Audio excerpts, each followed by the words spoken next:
di dalam surat Yunus ayat 7 ya. A'udzubillahi minasyaitonirrajim. Bismillahirrahmanirrahim. Innalladzina la yarjuna liqa'ana wa radu bil hayati dunya wa tama'annu biha waladzina hum an ayatina ghafilun ulaika ma'wahumun nar bima kanu yaksibun. Di sini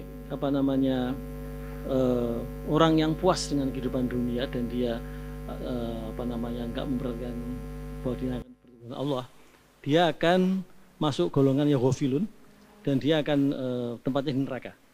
Pertanyaan saya adalah, orang yang sudah sholat tapi ya mungkin pas-pasan begitu, yang penting gugur kewajiban, tetapi dia betul-betul meremehkan mengenai ketaatan kepada Allah, apakah dia masuk kategori ini?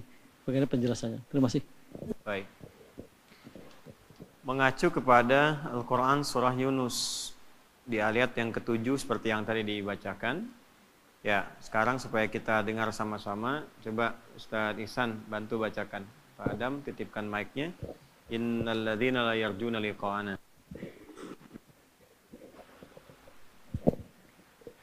أعوذ بالله من الشيطان الرجيم إن الذين لا يرجون لقاءنا ورضوا بالحياة الدنيا وطمأنوا بها والذين هم عن آياتنا غافلون. Ayat lagi, أولئك مأواهم النار بما كانوا يكسبون. Sekarang lawannya, solusinya. Quran surah 18 ayat 110. Qul innama ana basyarum mithlukum. Bismillahirrahmanirrahim. قل إنما أنا بشر مثلكم يوحى إلي أنما إلهكم إله واحد فمن كان يرجو لقاء ربه فليعمل عملا صالحا ولا يشرك بعبادة ربه أحدا. Kaitan dengan salatnya, Quran surah ke-11 ayat 114. Aqimis salata tarafayn nahar. بسم الله الرحمن الرحيم وأقم الصلاة طرفي النهار وزلفا من الليل إن الحسنات يذهبن السيئات ذلك ذكرى للذاكرين. Baik, Astagfirullahaladzim, jazakallahu khair. Pertanyaan yang disampaikan kepada kita adalah, ada firman yang sangat jelas di dalam Al-Quran yang menyampaikan bahwa orang-orang yang orientasi hidupnya itu selalu fokus pada urusan dunia. Dunia oriented dan abai tentang kehidupan akhirat. Dia tidak punya persiapan, tidak tertarik untuk membahas itu. Bahkan pada titik yang sebagian tidak percaya dengan datangnya itu. Nah, maka orang-orang seperti itu oleh Allah diberikan berkeadilan. Ketika tiba masanya yang terjadi situasi kembali ke akhirat itu, maka Allah buktikan apa-apa yang telah mereka perbuat itu dengan konsekuensi yang seadil-adilnya. Allah sampaikan, kalau orang yakin punya persiapan, dia bawa bekal, keadilan Allah menjadikan bekalnya ditempatkan di tempat yang benar. Anda yakin dengan surga, mengamalkan amalan masuk surga, cari bekal, ya dapatnya surga. Anda tidak yakin dengan surga, tidak yakin dengan akhirat, tidak punya bekal, kan gak adil kalau masuk surga. Tempatnya di mana? Maka diteruskan ayat ke-8. Allah sampaikan, ulaika ma'wahumun nar bima kanu yaksibun. Nah, penting kalimat terakhir. Orang-orang yang tidak punya orientasi akhirat, menolak tentang prospek akhirat, tidak menyiapkan bekal, ingkar dengan itu, maka perbuatan mereka itu menafsirkannya dari akhir. Bima kanu yaksibun. Perbuatan mereka semua itu mengakumulasikan mereka mendapatkan hasil yang adil di akhirat. Gak bisa ke surga, tempatnya di mana? Neraka. Gitu. Masuk neraka itu bukan karena Allah keinginan untuk menghukum, bukan. Karena perbuatan merekanya yang begitu. Saya mesti adil, kata Allah. Karena dia nolak akhirat, ya, tempat muaranya yang menolak itu di neraka, nggak bisa ke surga. Nah, jadi ketika ada hamba masuk ke dalam neraka itu sesungguhnya adalah akibat perbuatannya, bukan karena Allah dengan kasihnya atau dengan hukumannya langsung neraka, tidak begitu. Allah bikin sistem. Lalu ada pertanyaan susulan, ya. Nah, sebelum ke pertanyaan susulan, saya bikin logikanya begini dulu. Ada kepala sekolah, kemudian membuat sebuah sistem, aturan. Anak yang merokok di sekolah, maka hukumannya dikeluarkan. Tiba kemudian dari 40 anak, 1 merokok. Ketika dia merokok, dikeluarkanlah oleh kepala sekolah itu dari sekolah. Pertanyaan saya, yang mengeluarkan anak itu dari sekolah, apakah kepala sekolah atau perbuatan dia yang melanggar ketentuan? Kepala sekolah sudah bikin sistem. Tapi harus distempel kan, keluar untuk melegalkan itu. Tapi hakikatnya yang mengeluarkan dia bukan kepala sekolahnya. Perbuatan dia yang melanggar aturan. Allah bikin aturan. Kalau kamu kerjakan ini, hasilnya begini. Engkau yakin dengan akhirat, engkau kerjakan. Ini hasilnya saat kembali ke akhirat. Engkau tidak yakin, engkau menolak, engkau berbuat maksiat, konsekuensinya begini. Jadi yang memasukkan seseorang ke dalam neraka, hakikatnya perbuatan dia sendiri. Itu yang dimaksud bima kanu yaksibun. Nah, ditegaskan di akhir Al-Baqarah, laha ma kasabat wa 'alaiha mak. Hidup itu pilihan. Kalau pengen sukses kerja, tak ingin sukses silakan santai-santai. Akhirat juga begitu. Pengen dapat sukses cari bekal, tidak yakin ya silahkan. Tapi saat nanti ketemu akhiratnya, konsekuensinya harus diberikan. Pertanyaan susulannya, ada orang sholat, ya kan? Ada orang sholat, sholatnya biasa-biasa, tapi kemudian dalam saat yang sama dia tidak terlampau yakin, ya, baik itu dengan akhiratnya atau dengan pahala yang dia kumpulkan. Bagaimana statusnya? Kurang lebih begitu ya, ya, supaya tidak keliru dalam memahaminya.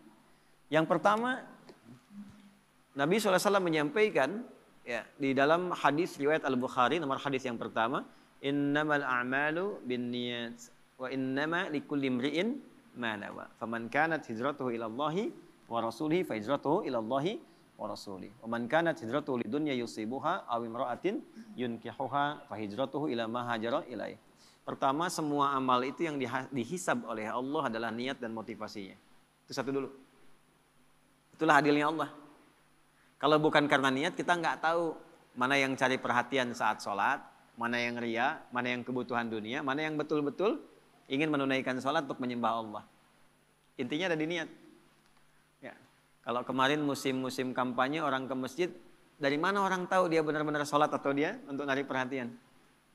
Dari mana orang tahu kalau ke masjidnya ternyata pengen cari perhatian ya seseorang yang ditargetkan menjadi pasangan hidupnya gitu. Ya. Makanya kata Nabi sederhana, kalau dia niatnya ibadah, dapat bagian ibadah, Pak. Kalau niatnya dunia, dapat dunianya. Ya, Bapak ke masjid untuk memuluskan proyek, ya, dapat proyeknya. Mungkin ketemu partner, kan? Ada anak muda ke masjid pengen cari perhatian dari yang jamaah perempuan, kan? Ya, bisa dapat perhatiannya. Tapi apa yang diniatkan itu yang didapatkan. Artinya kalau tadi pertanyaannya bagaimana dengan orang yang sholat, tapi dia tidak yakin dengan pahalanya, dia menganggap ringan sekedar formalitas saja, maka dia mendapatkan ganjaran dari keguguran kewajibannya. Kewajiban gugur tapi pahala nggak dapat. Jelas ya? Kewajiban gugur, dia tidak punya dosa dari kewajibannya, selesai. Tapi dia tidak mendapatkan balasan dari sholatnya. Karena orientasinya menggugurkan kewajiban saja. Karena niatnya gugur, gugur kewajiban. Benar nggak sholatnya? Sesuai hukum. Dia wudhu nggak? Wudhu. Oh berarti syarat terpenuhi. Rukun dari awal sampai ke ujung, 13 yang paling pokok terpenuhi nggak? Terpenuhi. Dari takbir, ya, Al-Fatihah bacaan sampai dengan salam. Sempurna semua, gugur kewajiban. Cuma niatnya, yang penting gugur aja, gugur selesai. Ya, yang seperti itu sudah ada di Quran. فَإِذَا قَضَيْتُمُ الصَّلَاةَ فَاذْكُرُوا اللَّهَ قِيَامًا وَقُعُودًا وَعَلَى جُنُوبِكُمْ. Kalau engkau sudah selesai sholat, ukuran keberhasilanmu dalam sholat itu adalah jika dirimu mampu terkoneksi dengan Allah. Ya. Apa ciri konektivitasnya? Ingat Allah, tersambung. Kemudian ada pencarian yang kedua yang dibacakan dari Quran surah ke-11 di ayat 114. Sholat merubah dirimu menjadi perilaku yang lebih baik. Innal hasanati yudhibnas sayyiat. Bonusnya. Jadi ketika orang niatnya benar menyembah Allah, apa yang Allah berikan feedbacknya? Ya, Yang pertama kata Allah, aku rubah pribadimu menjadi lebih baik. Itu yang dimaksud inna sholata tanha 'anil fahsya wal munkar. Ya. Yang kedua, pahala diberikan. Nanti konsepnya saat di akhirat. Ya. Dia yakin dengan itu, makanya ketika sholat yakinnya akan pulang untuk cari akhirat. Itu yang dimaksud Al-Baqarah ayat 45 sampai 46. Ciri orang khusyuk itu orientasi sholatnya untuk akhirat.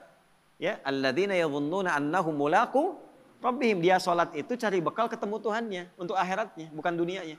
Wa annahum ilaihi raji'un, dan dia meyakini saat pulang dia mendapatkan bekal. Jadi itu tingkat tertingginya, Pak. Dibalaslah ini dengan Al-Kahf ayat 110 tadi. Faman kana yarju liqa'a rabbih falyamal amalan shalihan wa la yusyrik bi ibadati rabbih ahada. Yang ini kan enggak pengen ketemu Allah nih. Ya, la yarjuna liqa'ana. Yang ini enggak pengen ketemu, abai, terserah akhirat mah. Yang penting saya gugurkan kewajiban. Yang satu lagi, faman kana yarju liqa'a rabbi. Siapa yang salatnya sebagai persiapan ketemu Allah, pengen cari bekal, aku balas kata Allah. Wujudkan itu. Jadi jawaban paling singkatnya, innamal a'malu binniyat, seseorang dihisab berdasarkan orientasi niatnya. Dia ingin menggugurkan kewajiban, kata Allah gugur kewajiban, tapi pahala enggak dapat. Dia ingin mendapatkan rahmat Allah, aku berikan. Tapi bonusnya adalah sholat membuat engkau menjadi pribadi yang lebih baik. Nah, ada orang yang ketika sholat tadi, ya, mafhum mukhalafah, pengertian terbaliknya. Yang satu, fadhkurullah, terkoneksi ingat Allah, cari akhirat. Yang satu lagi gugur kewajibannya. Itu sudah ada di Quran. Jelas ya Pak? Nah, kurang lebih demikian. Jadi gambaran jawaban cepatnya adalah orang-orang yang hanya mencari prospek dunia saja, Allah adil dikasih dunia, akhirat tidak. Nah ini ada dua tipikal, saya perdalam.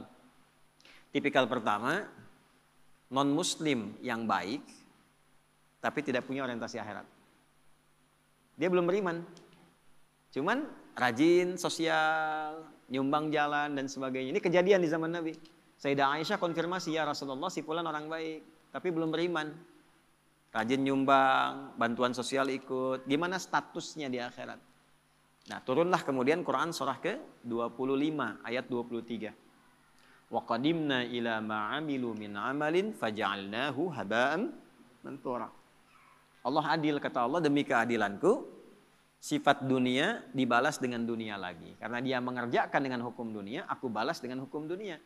Apa hukum dunia diantaranya? Akses dunia terbuka, dia mendapat simpati, dia disenangi orang, hukum dunia. Tapi di akhirat aku mesti adil, kata Allah. Karena dia tidak mencari akhirat dengan imannya, maka bekal itu dijadikan debu yang berterbangan. Faja'alahu haba'an mansura. Kalau debunya nggak terbang masih bisa ditimbang. Ah, ini tebu terbang, nggak ada timbangannya. Artinya sia-sia. Selesai. Jadi akhirat pakai hukum akhirat, dunia pakai hukum dunia. Bahkan Bapak di Indonesia pakai hukum Indonesia. Ke Malaysia hukum Malaysia. Ke Singapura hukum Singapura. Masa ke akhirat mau pakai hukum dunia? Ya kan? Nah, itu gambaran ringannya. Yang kedua, tipikalnya orang Islam yang dunia oriented, nggak pakai akhirat. Bahkan kadang-kadang narik akhirat ke dunia. Ya, narik akhirat ke dunia. Itu ada di Al-Baqarah ayat 200. Ya, dan yang paling menarik diletakkan pada ayat haji, karena ternyata ada orang haji pun motivasinya mewujudkan dunia. Nah, itu. Awas yang mau haji nih. Ya. Jangan ditarik ke dunia, tarik ke akhirat. Ya Allah, minta kedudukan naik supaya aku ya bisa berbuat baik dengan jabatanku, bisa beribadah dengan jabatanku, bisa anak buahku kusuruh sholat. Aku di perusahaan, ya Allah, pengen sukses supaya bisa zakat, CSR-nya bisa untuk masyarakat. Itu arahnya ke situ. Jadi jangan ditarik akhirat ke dunia. Aku sudah datang kepadamu ya Allah, datang ke sini, engkau belum kabulkan juga. Nah, itu masuk ayat 200. Wa minan nasi may yaqulu rabbana atina fid dunya. Nggak ada hasanahnya. Karena hasanah sifat akhirat. Wa ma lahum fil akhirati min khalaq. Ada orang-orang yang nanti permintaannya ditarik ke dunia saja. Ya, dia minta sama Allah untuk dunia saja. Nah, kemudian setelah itu apa? Wa ma lahum fil akhirati min khalaq. Akhiratnya nggak ada.